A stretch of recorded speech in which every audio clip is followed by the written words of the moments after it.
עכשיו בואו נצלול ממש לתוך מה אנחנו עושים עם העובד עצמו, שבגדול זה מסתכם בשיחה שבה אנחנו צריכים לדבר על כמה מרכיבים שמאוד מהותיים בחזרה של העובד למקום העבודה. אז הראשון, זה קצת מה שעשינו פה, זה בעצם להכיר תודה על השירות המשמעותי שהעובד שלכם עשה, וחשוב לי להתעכב רגע על הנוסח, כי אני רוצה להציע לכם נוסח שאני חושב שיכול לעשות אימפקט, וזה לקשור את שירות המילואים של החייל שלכם להצלחה של החברה. ככל שהוא ירגיש שזה שהוא היה במילואים עזר לחברה, מה שנכון, בסדר? זאת אומרת, צריך לזכור את זה, כאילו, בסדר? הלכו להילחם, סבבה? בשביל שאנחנו נוכל להתפרנס ולעבוד, ו-KPIs וכל העולם הזה, נכון? לכן לקשור בין השירות מילואים להצלחה של החברה, הוא משהו שרגשית יכול לעשות המון המון המון, ובעיקר אם זה אותנטי, כן? זאת אומרת, אם אתם מאמינים בזה ולא אומרים את זה דידקטית. אבל תכירו תודה בצורה אקטיבית, לא בדרך אגב. תעשו מזה עניין. 2, שבו ותכתבו תוכנית אישית. אתם צריכים לצאת מהפגישה הזאת עם דף, שבדף הזה יש תוכנית, והתוכנית הזאת היא מפרטת את מה שהולך לקרות בשבועות ובחודשים הקרובים. צריך שבדף הזה יהיה תבנית לוז. מה הכוונה שלי תבנית? אמרנו, אנחנו רוצים ודאות, אז לייצר מפגשים קבועים ומשבצות קבועות בזמן למשימות קבועות, מייצר תבנית, מייצר ודאות, אנחנו רוצים את זה. כן, אנחנו עובדים על משימה מסוימת, בשעה מסוימת, ביום מסוים, וזה חוזר על עצמו, מצוין, יש פה תבנית לוז. 2, קחו את המשימות ותפרקו אותם. הקושי, אני חושב, הגדול ביותר, הקוגניטיבי, במעבר מתפיסה צבאית לתפיסה אזרחית, זה האחריות. בצבא אנחנו ראש קטן, גם מפקדים, סרן, רב סרן, סגני אלוף, הם במידה מסוימת ראש קטן, כי הכל נלעס במעלה שרשרת הפיקוד, ויורד למטה מאוד לעוס ומאוד מדויק. בעולם האזרחי זה לא ככה. יש לנו צורך להגדיר לעצמנו את המשימות, וזאת עבודה קוגניטיבית קשה בהתחלה, ואנחנו צריכים את העזרה הזאת בלפרק את המשימות לדברים שאנחנו נוכל לעבד וללעוס. תכניסו בתוך התבנית לוז הזאת זמן לגוף ולנפש של העובדים שלכם.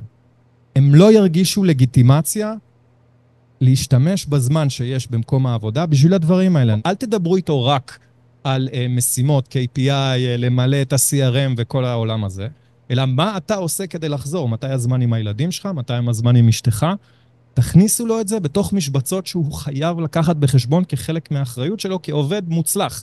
אתה רוצה להיות עובד מוצלח, אתה צריך להיות גם אבא מוצלח ובן זוג מוצלח, זה הולך ביחד. ההדרגתיות. ובתוך ההדרגתיות אני רוצה להתייחס לשלושה נקודות רגע שהן קריטיות, כי ההדרגתיות חזרה על עצמה הרבה פעמים. ראשית, הכלי שאני רוצה להציע לכם, שהוא לא מובן מאליו בעולם הטק, ימים חלקיים. זה יותר טוב מימי חופש בהקשר הספציפי הזה, זה כן נותן את המגע עם העבודה, וזה כן מאפשר להתנתק אם צריך.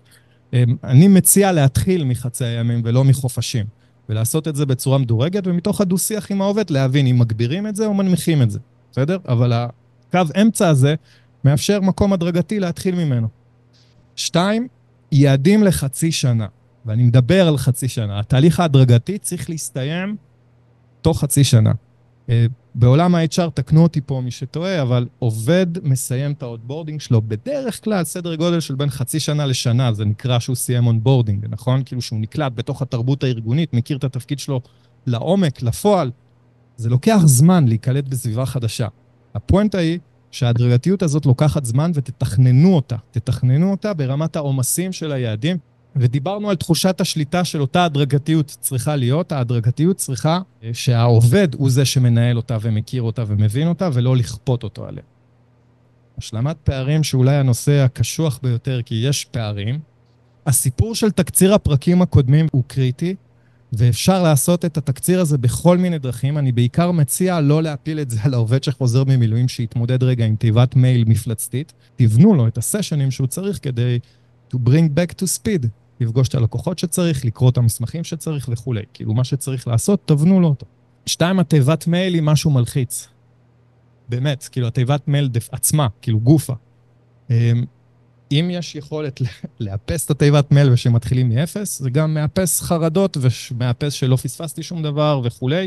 נסו לחשוב על המימד הפסיכולוגי של תיבת מייל, 1500 מיילים שלא נקראו. זה סיפור גדול, ואם אפשר לחסוך את זה, זה משמעותי. המעבר הזה בין השגרה לחירום הולך לקרות עוד פעם, פעמיים השנה בהגדרה. לכן, חלק מהשיח עם אותו עובד שחוזר, הוא להסיק מסקנות על האיטרציה הראשונה, בסדר? זאת אומרת, הלכת ל-100 יום, חזרת, מה היה טוב, מה לא היה טוב, ולהתכונן לאיטרציה הבאה. כי האיטרציה הבאה תקרה, ואז אנחנו צריכים לראות איך אנחנו עושים את זה טוב יותר. זאת אומרת, אם לצורך העניין העברנו אחריות לעובד חדש, וכל הסיפור הזה מייצר תקלה, יצר תקלה לאורך 3 חודשים, הנה יש לנו הזדמנות בנוהל של היציאה לחירום לתקן את זה. ותפרמלו את זה, תכניסו את זה לתוך ממש השגרה והעבודה שלכם.